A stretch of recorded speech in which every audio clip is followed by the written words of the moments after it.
یہ بتائیں کہ جو یہ فیصلہ آیا ہے 63A سے متعلق اور پچھلے فیصلے کو کالعدم قرار دے دیا گیا ہے، تو ہم کہہ سکتے ہیں کہ وہ حکومت کی بلے بلے باقی سارے تھلے تھلے؟ بات تو سیدھی سی ہے کہ یہ کیوں نہیں کہا جاتا کہ اس وقت جو فیصلہ بندیال کورٹ نے دیا تھا وہ فیصلہ آئین کے خلاف تھا؟ یہ بات کیوں نہیں کہی جاتی کہ اس وقت آئین کو ری رائٹ عدالت نے کیا تھا اس وقت کی؟ آج یہ بات کیوں نہیں کہی جاتی کہ جو آئین بنانے والا ادارہ ہے اس کی بات مان لی گئی اور اس کو جو حق حاصل ہے اور جس عدالت کو صرف تشریح کا اختیار ہے، آئین بنانے کا اختیار نہیں ہے، آج اس عدالت نے خود سے اس چیز کا اقرار کر لیا کہ وہ فیصلہ جو دیا گیا تھا کسی کی خواہش یا کسی کی ضرورت کے تحت وہ فیصلہ غلط تھا۔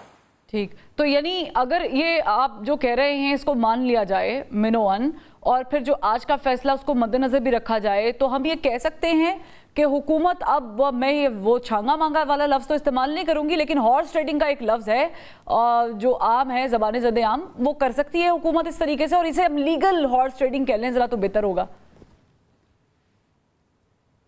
نہیں فروا، بات یہ ہے کہ جب آپ لوگ اس طرح بات کرتے ہیں، سوال اس طرح بناتے ہیں، تو میرا خیال ہے کہ بڑی معذرت سے یہ کوئی بات مناسب نہیں ہوتی۔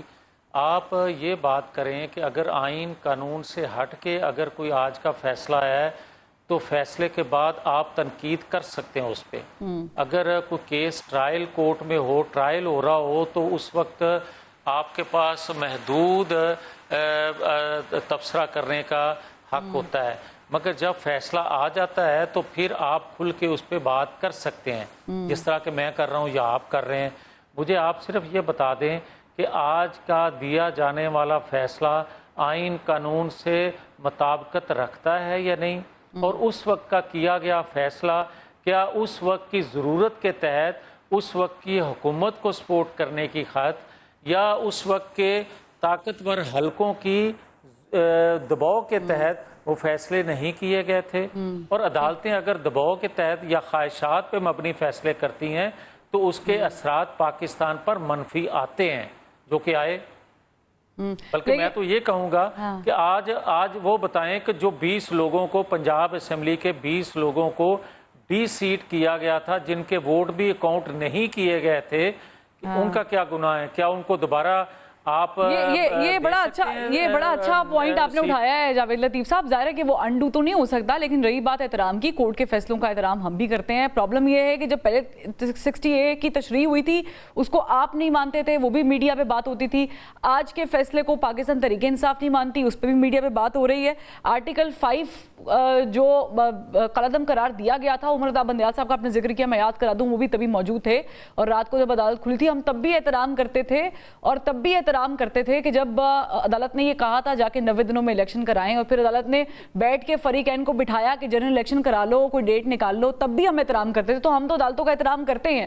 پرابلم یہ ہے کہ جو فیصلہ آتا ہے ایک جماعت اس کا احترام کرتی ہے، دوسری جماعت اس کو ماننے سے انکار کر دیتی ہے۔ لیکن ہیونگ سیڈ دیٹ جاوید لطیف صاحب، آپ بڑے سیانے سیاستدان ہیں، مجھے صرف ایک بات کا جواب دے دیں۔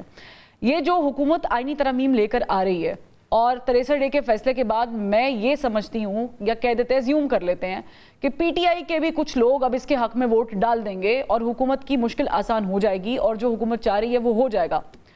لیکن آپ سمجھتے ہیں کہ کل کو کوئی بھی میاں محمد شہباز شریف کے خلاف ووٹ آف نو کانفیڈنس لے کر آئے گا، اور پھر آپ لوگوں کے اگر اراکین منحرف ہو گئے یہی اسی پیرامیٹر پہ، تو سر پھر کل کو آپ یہ تو نہیں کہیں گے کہ ساڑھے نال غلطی ہو گئی یا زیادتی ہو گئی؟ نہیں، بات سیدھی سی ہے۔ دنیا بھر میں عدم اعتماد پرائم منسٹر پر یہ قانون ہے کہ نہیں؟ یا تو پھر آپ اس کو ختم کر دیں کہ کسی بھی پرائم منسٹر کے خلاف عدم اعتماد نہیں کیا جا سکتا، اور عدم اعتماد کیا جا سکتا ہے اگر، تو اس میں سے کچھ لوگ اس پہ عدم اعتماد کریں گے اس کی جماعت کے، دین آپ اس کے خلاف عدم اعتماد کامیاب کر سکیں گے، ورنہ اپوزیشن کے پاس تو نمبر کم ہوتے ہیں، کم نمبروں سے وہ عدم اعتماد کیسے کر لے گی؟ اور اگر جو بندہ عدم اعتماد کر رہا ہے اس کے علم میں یہ بات ہونی چاہیے اور ہوگی کہ میں ڈی سیٹ ہو سکتا ہوں، تو کیا وہ اگر اس چیز کو بھی قبول کر لیتا ہے کہ میں ڈی سیٹ ہوتا ہوں تو ہو جاؤں، مگر ان کے خلاف میں عدم اعتماد میں حصہ لوں گا، تو آپ کس طرح روک سکتے ہیں؟ اور دوسرا مجھے یہ بتائیں کہ کیا پاکستان کے اندر اس سے پہلے بھی جو کچھ ہوتا آیا ہے کیا وہ عدلیہ آئین قانون کے مطابق کرتی آئی ہے؟ 2017 میں جو فیصلہ دیا گیا تھا کیا وہ آئین قانون کے مطابق دیا گیا تھا؟ مگر اس وقت بھی آپ نے کہا کہ ہم نے فیصلہ مان لیا۔ بھائی آپ فیصلہ مان رہے ہیں، مجھے فیصلہ منوایا جا رہا ہے، تو یہ سلسلہ کب تک چلے گا؟ آپ 2/3 اکثریت رکھنے والے شخص کو بغیر عدم اعتماد کے آپ عدالت کے ذریعے بغیر کسی آئین قانون کے سہارا لیے آپ اس کو نکال دیتے ہیں۔ ہاں، اقامہ پہ نکال دیتے ہیں۔ کیا یہ مناسب ہے؟ اور پاکستان کے اندر آج تک جتنے مارشل لا لگے، کیا کسی آئینی عدالت نے روکا ہے اس کو، اس کا ہاتھ روکا ہے؟ بلکہ اس کو تحفظ دیا ہے ہمیشہ اس آئین اس مارشل لا کو۔ نہیں، مارشل لا تو اٹ سیلف آئین کی توہین ہو گئی نا، وہ تو آتے ہی آئین کو ہی تو پہلے وہ ڈی ایکٹیویٹ کرتے تھے، وہ تو آئین کی تو پھر اس وقت حیثیت ہی نہیں رہتی تھی۔ لیکن ہاں جاوید لطیف صاحب بڑی اچھی بات کر رہے ہیں آپ۔ ایک چھوٹا پوائنٹ لے لیں، ایک چھوٹا سا پوائنٹ لے لیں، بالکل اچھی بات کی ہے کہ اقامہ پہ نکالا گیا تھا، اسے کنڈیم بھی کرنا چاہیے۔ پھر کنڈیم تو ہمیں یوسف رضا گیلانی صاحب کے بھی وہ اس کو کرنا چاہیے کہ کورٹ نے ٹل رائزنگ کہا تھا کہ جی آپ نااہل ہو گئے، اس کو بھی کیوں نہیں کرنا چاہیے؟ کیوں نہیں؟ میری بات سنیں، میں بڑا کلیئر ہوں۔ دیکھیں، ہم نے مختلف مواقع پہ ہم سب نے غلطیاں کی ہیں، ہم سب نے غلطیاں کی ہیں، ٹھیک ہے، کوئی بالکل صاف ہاتھ سے نہیں ہے۔ مگر کیا آپ یہ کہیں کیونکہ آپ نے یہ غلطی کی تھی میں نے بھی کرنی ہے؟ یہ کوئی جسٹیفیکیشن نہیں ہے۔ اور میں آج بھی یہ بات کرتا ہوں، ڈونٹ میک ون رائٹ، بالکل صحیح بات کر رہے ہیں۔ مولانا صاحب کے بارے میں کیا خیال ہے جاوید لطیف صاحب؟ وہ کہہ رہے تھوڑا صبر کر لیں، ویٹ کر لیں، کیوں اتنی جلدی آئینی ترمیم لانے کی؟ دیکھیں، بات یہ ہے کہ آئینی ترمیم دیر سے آئے یا پہلے آئے، یہ 2/3 اکثریت کے بغیر تو ممکن نہیں ہے۔ اور 2/3 اکثریت جو ہے بنے گی تو دین کوئی آئینی ترمیم آ سکے گی۔ اب 2/3 اکثریت لینے کے لیے ہاؤس سے ہی ممبر آئیں گے نا، ہاؤس سے ہی ووٹ ہوگا نا، کوئی باہر سے تو ووٹ نہیں پکڑ کے لے آئے گا۔